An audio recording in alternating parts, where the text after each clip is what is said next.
Alright, I'm trying the fried green tomato.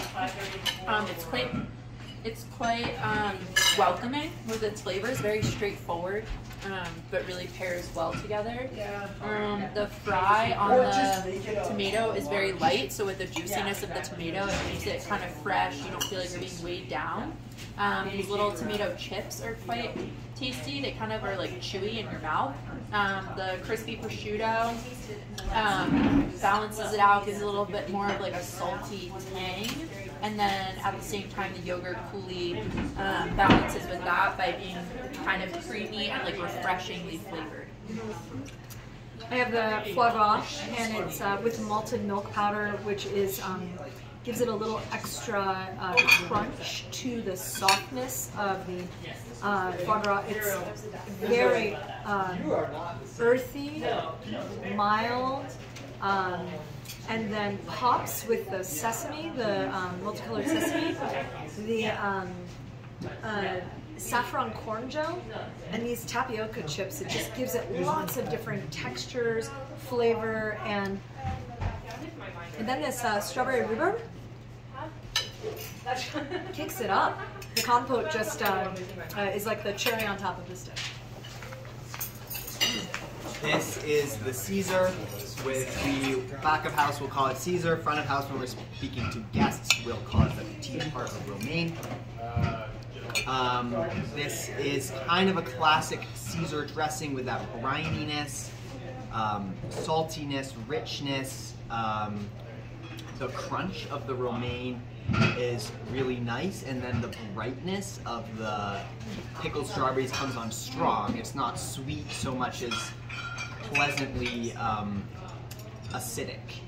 And then the croutons themselves are not sort of like a crunchy bread, but actually pillowy, hearty, soft chickpea, and that gives a really nice contrast to the sort of crunchier things going on with the salad and lettuce. I have the local greens with crispy halloumi and preserved lemon vinaigrette. This is a very light salad. It's much less intense than the petite heart of romaine, so if we have a guest that is worried about being too full after their starter, I would say this is a great option for them. The dressing is not too overpowering with the preserved lemon, but you can feel that hint of the lemon in the back of your mouth. We have all different textures going on with the vegetables and the watermelon plus beets. The greens will eventually be from Butcher and Baker, so they'll be locally grown. And the crispy halloumi almost reminisces having a crouton on your salad. It's very, very crisped up, and that's just a nice like briny flavor at the end. This is the grilled octopus with black garlic juice.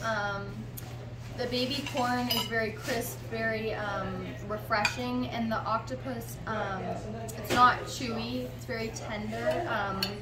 The watermelon gazpacho gives it a really nice flavor, and they all just combine really well to have a really good dish. And then just a note on the fact that it's a teenage octopus. The reason why we use it is because it can be a little bit more tender than the adult octopus. So I had the burrata with salsa, matcha, and beef walnut manjada. I think it's a tried and true, very good dish in this restaurant.